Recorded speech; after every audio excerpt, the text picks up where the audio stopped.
Olá, seja bem-vindo e bem-vindo ao meu canal. Eu sou Marcelo Nogueira e vou falar para você nesse vídeo sobre a importância da inteligência emocional para os profissionais de RH crescerem nas suas carreiras, destacando o que fazer para utilizá-la na prática, como desenvolvê-la e usá-la para o seu sucesso.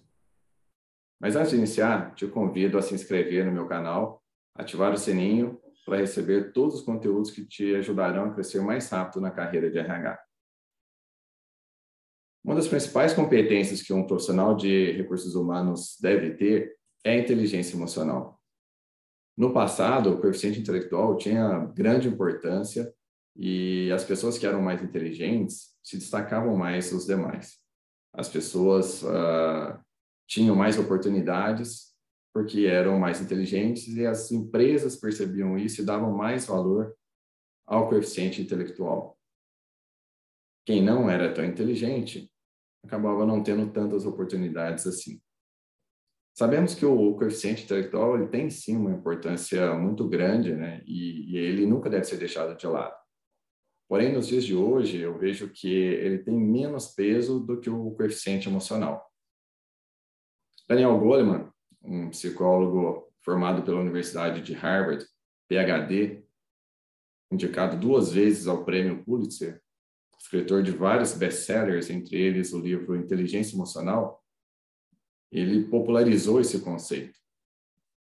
Explicando de forma simples, inteligência emocional é basicamente a capacidade da pessoa se conhecer melhor, se autogerenciar e reconhecer e avaliar as emoções dos outros, melhorando a empatia e o relacionamento interpessoal. As pessoas de sucesso usam conscientemente ou inconscientemente a inteligência emocional como um diferencial competitivo na escalada de sua carreira, fazendo conexões fortes e positivas com os outros. E nós sabemos que nos primeiros níveis de função em recursos humanos, o conhecimento técnico pode ser um diferencial na avaliação de desempenho de um profissional, principalmente em pequenas e médias empresas, pois os gestores dão mais importância para isso. Então, é importante aprimorar, sim, seus conhecimentos na área em que você atua ou naquela que você pretende atuar, seja em departamento pessoal, desenvolvimento organizacional, não importa a função. Todas exigirão um certo nível de conhecimento para desempenhá-la. Aí vem uma pergunta: mas se eu já tenho conhecimento técnico suficiente para desempenhar minha função, por que o fato de ter um baixo nível de inteligência emocional pode ser um obstáculo para eu evoluir na carreira de RH? Porque após determinados níveis, as competências emocionais certamente serão os fatores críticos de sucesso para separar os profissionais de alto potencial dos medianos, separar aqueles que serão líderes dos que serão liderados. Faço um alerta aqui para que você tome cuidado com as interpretações do que é inteligência emocional. Por exemplo, alguém pode ser muito seguro e confiante e ter um nível de inteligência emocional baixo, como aquela pessoa autoritária que se acha dona da verdade, não aceita a opinião dos outros, porque se acha muito boa no que faz, e que explode toda vez que alguém discute seus pontos de vista. Ou coloca um argumento mais sólido, mostra que aquela pessoa estava enganada, e essa pessoa explode facilmente. Por outro lado, você também pode ser uma pessoa introvertida e nem tão sociável, mas possuir um alto nível de inteligência emocional.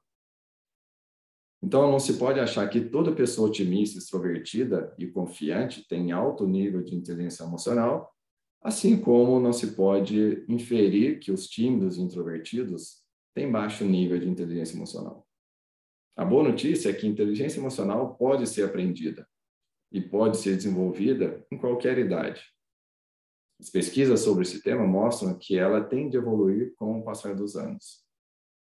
Na internet, você encontra vários modelos de autoavaliação de suas emoções, ou também você pode procurar uma consultoria que tenha esse tipo de avaliação para você fazer.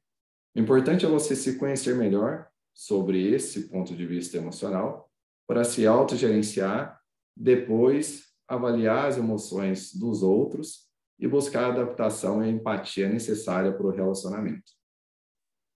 Na prática, Você pode fazer isso relacionando as emoções e colocando graus de intensidade, de 1 a 10, por exemplo.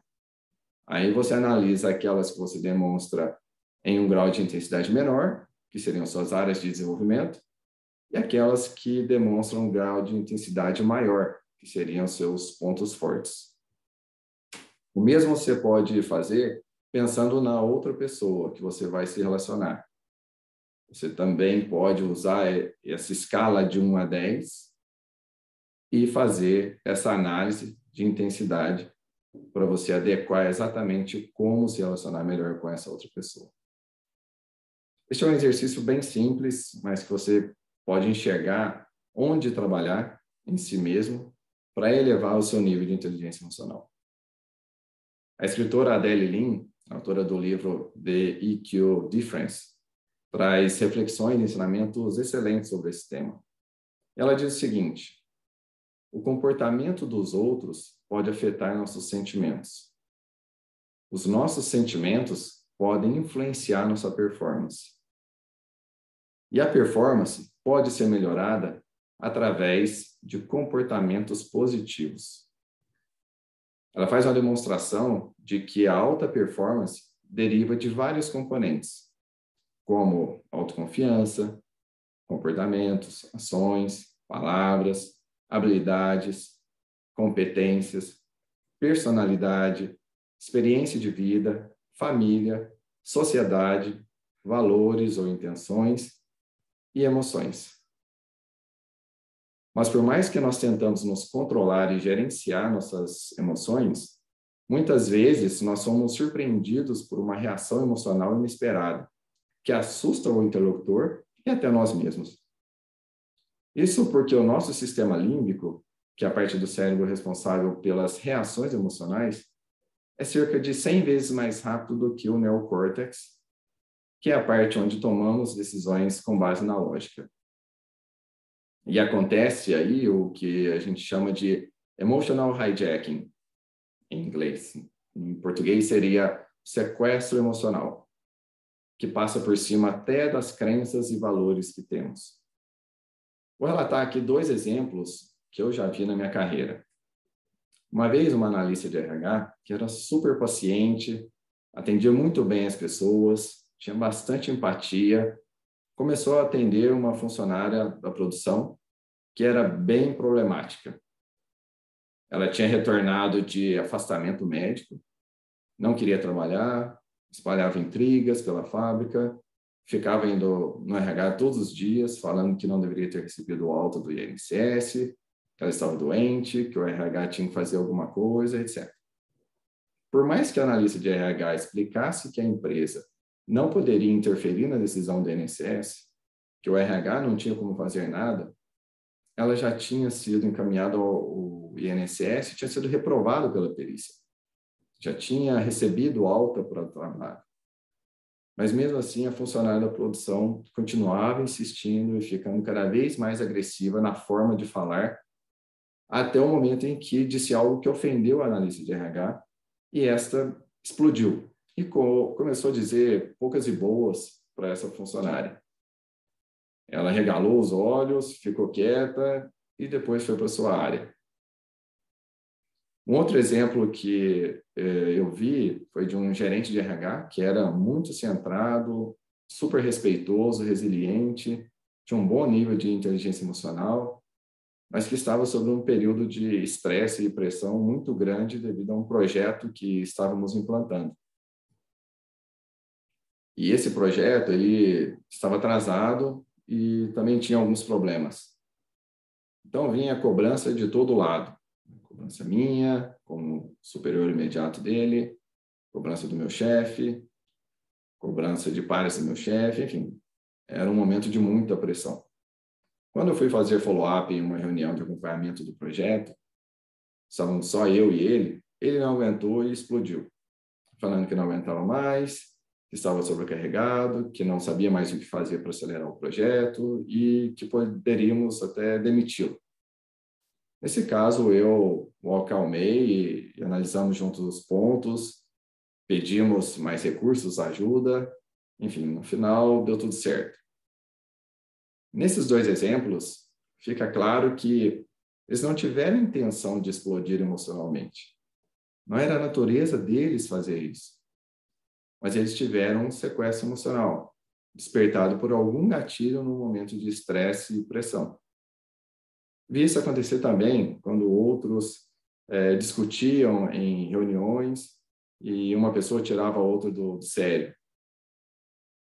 Então, as pessoas agem com base no impacto que a ação da outra pessoa teve em seus sentimentos e suas emoções. Muitas vezes sem raciocinar. Isso acontece com certa frequência e quando acontece com muita frequência com a mesma pessoa, poderá alterar a percepção dos outros sobre essa pessoa. Então, se acontece com você com frequência, essa explosão emocional, cuidado, porque você pode ser rotulado como uma pessoa sem paciência, que não sabe dialogar, que é sem educação e que não tem controle emocional. Eu vou contar aqui outra história, mas agora de alguém que realmente tinha um baixo nível de inteligência emocional. Era uma pessoa da minha equipe que, na verdade, era muito boa, sob um ponto de vista de performance, tinha competências que os outros da equipe não tinham e que fazia diferença mesmo na área onde ela atuava. Porém, ela constantemente se deixava levar pelo sequestro emocional, alterando a percepção das pessoas sobre ela e fazendo com que todos reclamassem muito dela. Reclamavam muito da dificuldade de relacionamento e do atendimento que ela prestava aos funcionários. E esse tipo de atitude, infelizmente, dentro de uma área de recursos humanos, não dá para aceitar, não é mesmo? E aí, depois de quase 2 anos de feedback e muita discussão, ela até procurou uma ajuda profissional para fazer uma terapia por conta própria. Depois de quase 2 anos, ela acabou sendo desligada. Então, ela é uma pessoa muito boa e um excelente profissional. Porém, sob o ponto de vista emocional, ela tinha essa grande dificuldade e não bastavam somente a competência e a habilidade técnica dela e também a sua inteligência. Ela teria que ter inteligência emocional para continuar trabalhando daquela forma, né, no recursos humanos, e isso realmente não foi o que aconteceu. Ela acabou sendo desligada pela sua falta de inteligência emocional. Bom, se eu for colocar aqui todos os exemplos que eu vi na minha carreira, eu ficaria aqui várias horas mencionando e relatando vários casos que eu já vi. Mas o fato é que você terá de lidar com você mesmo e com os outros na questão emocional se você quer ter sucesso em recursos humanos. Voltando para os conceitos de inteligência emocional, é importante você conhecer também seus componentes. Em 1998, Daniel Goleman introduziu os 5 componentes da inteligência emocional, que permite que os indivíduos se conectem consigo mesmo e com os modelos mentais dos outros. E esses componentes são basicamente os seguintes: autoconhecimento e autocontrole, que é a habilidade de entender plenamente a si mesmo para usar isso de forma produtiva na gestão das emoções. Empatia, que é a habilidade de entender as perspectivas dos outros e olhar as coisas com os olhos dos outros. Expertise social, que é a habilidade de criar relações genuínas e expressar cuidado, preocupação e até conflitos saudáveis com os outros. Influência pessoal, que é a habilidade de liderar e inspirar positivamente os outros, além de si mesmo. Claro. E, por fim, expertise em propósito e visão, que é a habilidade de trazer autenticidade à vida de alguém e viver as suas intenções e valores. Para você melhorar o entendimento de si mesmo, né, e dos outros, em determinadas situações, interações, você pode fazer um checklist mental rápido para fazer uma leitura do ambiente e se ajustar emocionalmente para que a interação seja produtiva. Você pode se autoavaliar perguntando para si mesmo: o que meu corpo está dizendo neste momento? Meu coração está acelerado? A boca ficou seca? A respiração ficou ofegante? Estou suando na palma das mãos? Como estou me sentindo nesse momento? Me sinto atacado? Estou preocupado? Defensivo? Estou com raiva? Me sinto desafiado ou com medo? Onde os meus pensamentos estão fixados? Na defesa da minha posição? Em desacreditar os outros? Em me redimir? Como estou parecendo para os outros? Como está meu tom de voz? A minha linguagem corporal? A minha expressão facial? Depois de fazer essa autoanálise, você pode também fazer uma rápida análise avaliando os outros, tentando ver o que realmente eles estão tentando transmitir com suas palavras. Quais são seus comportamentos não verbais?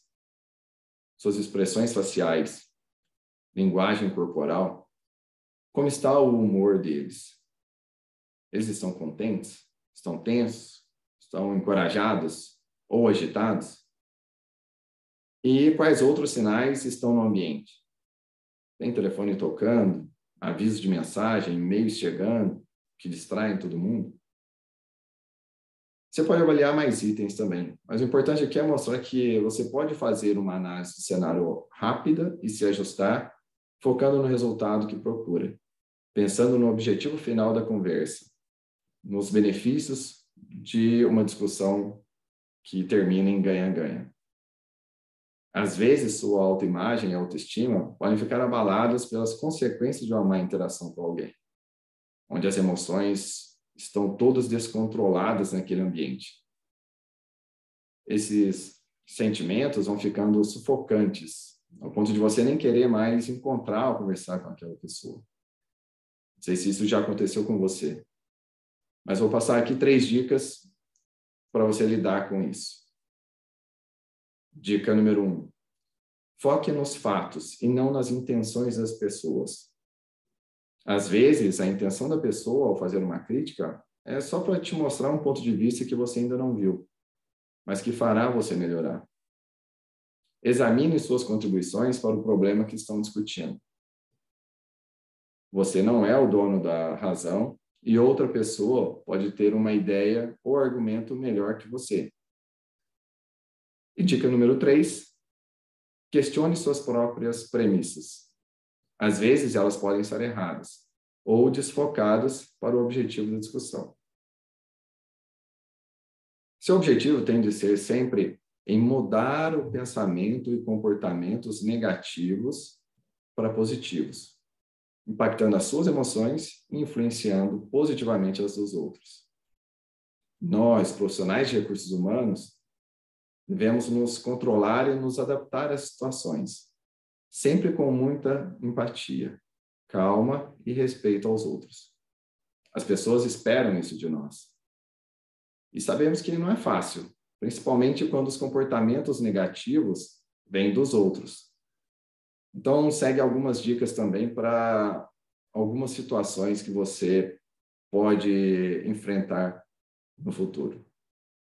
Se a pessoa que estiver conversando com você for agressiva e desrespeitosa, imponha respeito, ficando calmo. Respire e tente continuar a conversa. Interrompa ataques verbais, repetindo o nome da pessoa. E no extremo, fale algo do tipo: quando você estiver mais calmo, a gente volta a se falar.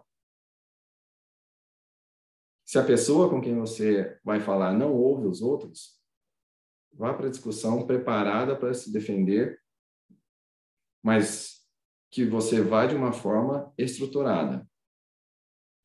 E lembre-se, você vai defender os fatos, as suas ideias e o seu posicionamento.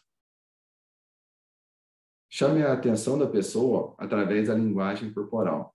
Por exemplo, levante-se e vá até a tela de apresentação. Ou se aproxime dela falando o nome dela. Redirecione a pessoa para a sua ideia ou ponto de vista com frases do tipo: imagine só se você... reflita comigo por 1 minuto. Ou o que você acha se fizéssemos? Então, frases assim ajudam também a criar uma conexão e estabelecer algum vínculo de pensamento para um mesmo objetivo. E reconheça que a pessoa tem conhecimento e experiência também. Há várias técnicas para se acalmar antes de uma apresentação importante, de uma reunião complicada ou conversa difícil. E essas técnicas podem ser mindfulness, pode ser respiração, meditação, uma oração, entre outras. Mas você tem de saber que você precisa encontrar algo que lhe faça acalmar a mente e as suas emoções antes de um possível combate. Você precisa criar posicionamentos positivos na sua mente, para se fortalecer emocionalmente e melhorar seus relacionamentos. Eu vou dar aqui 8 exemplos de pensamentos positivos para você aplicar na prática, que você deve falar para si mesmo. Pensamento positivo número 1. Os outros só querem que eu tenha sucesso e não fracasso. Pensamento positivo 2. As intenções dos outros não são para me prejudicar. Pensamento positivo 3. Não vou levar as coisas para o lado pessoal. Pensamento positivo 4. As coisas não são tão ruins como eu penso. Pensamento positivo 5. Eu sobreviverei após uma discussão difícil. Pensamento positivo 6. Hoje será um ótimo dia. Pensamento positivo 7. Isso é temporário e vai passar. E pensamento positivo 8. Eu tenho o poder de mudar muitas coisas. Você tem de estabelecer confiança em si mesmo. E também precisa estabelecer confiança nas suas competências, para você aumentar sua autoestima, sua motivação, e assim você pode fazer muito mais coisas e estabelecer melhores relacionamentos. Você pode fazer isso com um exercício bem simples de visão de si mesmo e visão dos outros. Vou dar um exemplo aqui. Para a visão de si mesmo, pense que você é competente em muitas coisas, que aprende facilmente e é muito confiante. Liste todas essas coisas em um papel e leia para você sempre que sentir inseguro. Exercício sobre a visão dos outros. Pense que as pessoas são boas, que elas ajudarão você e querem que você tenha sucesso. Tangibilize tudo isso escrevendo também no papel. Depois leia para si mesmo todos os pontos. Outra forma de se fortalecer é agir como se estivesse. Por exemplo, agir como se você estivesse bem animado para uma reunião, ou para a apresentação, ou para uma conversa. Sorrir, mesmo que um pouco forçado, já ajuda você a agir como se estivesse mais alegre e mais feliz e animado para aquela reunião ou para aquela interação que você vai ter com alguém. Não é para fingir ou falar mentira num sentido negativo, mas é para você buscar identificar a parte boa das coisas para que realmente seja genuíno esse comportamento. Isso faz com que seu cérebro envie mensagens como se você estivesse realmente daquele jeito, melhorando seu ânimo e seu estado emocional. Pesquisadores da revista da Associação de Ciência Psicológica concluíram que sorrir alivia o estresse, mesmo se for um sorriso meio forçado, pois seu cérebro entende que você está feliz e provoca em você uma reação que reduz os hormônios que causam estresse. Em situação de estresse, em uma reunião, por exemplo, você também pode redirecionar seu foco principal para algo lógico e tangível.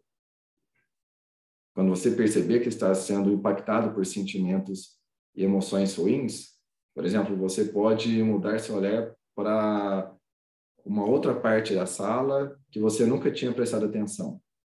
Ou olhar para um quadro na parede e tentar perceber algo ali que você ainda não tinha percebido antes. ou até olhar pela janela da sala e prestar atenção momentânea em algo fora da sala. Fazendo isso, o seu cérebro desviará o sentimento que estava sentindo naquele momento e você conseguirá se controlar melhor. Mas como saber se sua inteligência emocional está melhorando ou não? Para você ver uma evolução na sua inteligência emocional e se motivar cada vez mais a trabalhar essa importante competência para RH, você pode buscar a ajuda de um mentor, de um coach, de um amigo sincero, ou fazer uma autoanálise simples, sempre após as apresentações ou reuniões ou conversas difíceis. Questione a si mesmo o seguinte, por exemplo: como eu fui nas interações com os outros hoje? Como os outros perceberam minhas ações? O que eu fiz bem hoje? O que eu fiz que precisa ser melhorado? O que eu fiz que tenho que parar de fazer? Como estava meu humor hoje? Alguma coisa me tirou do sério hoje? E se sim, o que foi? Que efeito positivo meus comportamentos tiveram nas pessoas? E que efeito negativo meus comportamentos tiveram nas pessoas? Por que eu agi daquela forma? E o que me deixou orgulhoso hoje? Suas reflexões vão tangibilizar o seu sucesso sobre suas emoções. E não esqueça que a gente sempre tem que celebrar cada vitória quando a gente tem sucesso sobre algo. Mas não é só no contato direto com as pessoas, nas conversas, reuniões, apresentações, que temos que usar a inteligência emocional. A inteligência emocional deve ser observada também nas comunicações escritas, pois dependendo da forma como você escreve, você passará uma impressão, uma emoção naquela pessoa que vai ler a comunicação, que pode, muitas vezes, ser diferente do que você realmente gostaria de passar, e a pessoa pode ter uma impressão que não era a impressão correta que ela deveria ter. Vou dar um exemplo. Você envia um e-mail ou uma mensagem para o seu chefe explicando uma situação e fazendo uma pergunta para ele. Aí você recebe uma resposta dele com uma única palavra: não. Qual seria a sua interpretação baseado na sensação que aquele e-mail te passou? Será que ele escreveu daquele jeito porque estava sem tempo? Será que ele estava bravo? Será que ele ficou sem paciência por eu ter perguntado aquilo? Dá para ter várias interpretações, não é mesmo? E se ele escreveu com letras maiúsculas e colocou um ponto de exclamação no final? Será que ele estava gritando? Será que ele estava muito irritado? E por aí vai. Eu já dei muito conselho a pessoas da minha equipe, a chefes e até gestores fora de RH, sobre como escrever uma mensagem ou e-mail com inteligência emocional. E sempre os orientei também a se afastar do teclado quando estavam irritados, para não escreverem de uma forma que seriam mal interpretados e ia virar depois uma guerra de mensagens com emoções descontroladas. Eu vou passar para você aqui, então, 3 dicas que eu sempre falei para as pessoas que me pediam ajuda ou para aqueles que explodiam com mais frequência. Ao receber uma mensagem que te tirou do sério, não responda naquele momento. Vá ao banheiro, tome um café, procure fazer alguma outra coisa para desviar seu pensamento e seus sentimentos negativos. Depois que você se acalmar, responda a mensagem com o máximo de inteligência emocional possível. A segunda dica é para enviar a mensagem que você escreveu só para você mesmo. Mas aí você a lê depois de pelo menos 1 hora.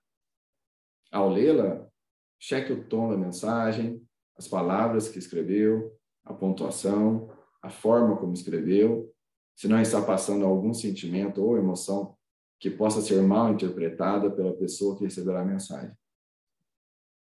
A terceira dica, que é uma outra forma de você checar se não está fazendo uma comunicação muito agressiva ou que possa dar uma interpretação de que foi realmente ofensiva, sob um ponto de vista emocional, é você pedir para alguém de sua confiança e que tenha um bom nível de inteligência emocional, claro, checar o tom da comunicação.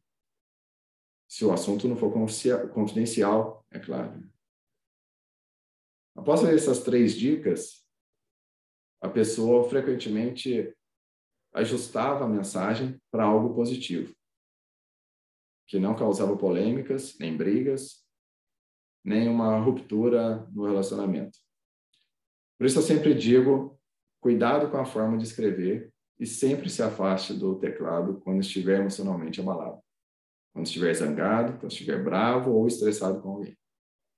Eu vou falar aqui uma 4ª dica, que é não deixe de aproveitar o momento da comunicação para continuar construindo laços, reforçando percepções positivas sobre você e garantindo mais colaboração, principalmente se você tiver de atender ou negociar com aquela pessoa posteriormente. Você pode fazer isso colocando saudações iniciais, do tipo bom dia, boa tarde, perguntando se a pessoa está bem, elogiando sucintamente, agradecendo e enviando uma saudação no final, entre outras formas de gerar conexão positiva. Muitos profissionais em níveis mais altos de gestão, como diretores, vice-presidentes, vão deixando de ser mais calorosos em suas mensagens e são cada vez mais sucintos. Então, não é de se estranhar se você receber um e-mail com somente uma linha de mensagem, de forma bem direta e sem rodeios. Isso pode ser normal. Na minha experiência mesmo, eu recebia e-mails de um VP global em que ele passava a mensagem só no título do e-mail. Seja um direcionamento ou uma solicitação, só vinha uma única mensagem no título do e-mail. Quando eu abri o e-mail, não tinha nenhuma outra mensagem. Nessas horas, você tem que tomar cuidado com as suas interpretações, para não achar que a pessoa foi rude ou está de cara virada com você. E agora eu vou passar uma 5ª e última dica que eu posso realmente te falar que eu acho que é a mais importante de todas. É a seguinte: nunca desrespeite a outra pessoa na sua comunicação. Inteligência emocional é fundamental para quem quer crescer na carreira de RH. Se gostou desse vídeo, dê um like, comente e compartilhe. E não se esqueça de se inscrever no canal e ativar o sininho para receber mais conteúdo para te ajudar a crescer na carreira de recursos humanos. Um forte abraço.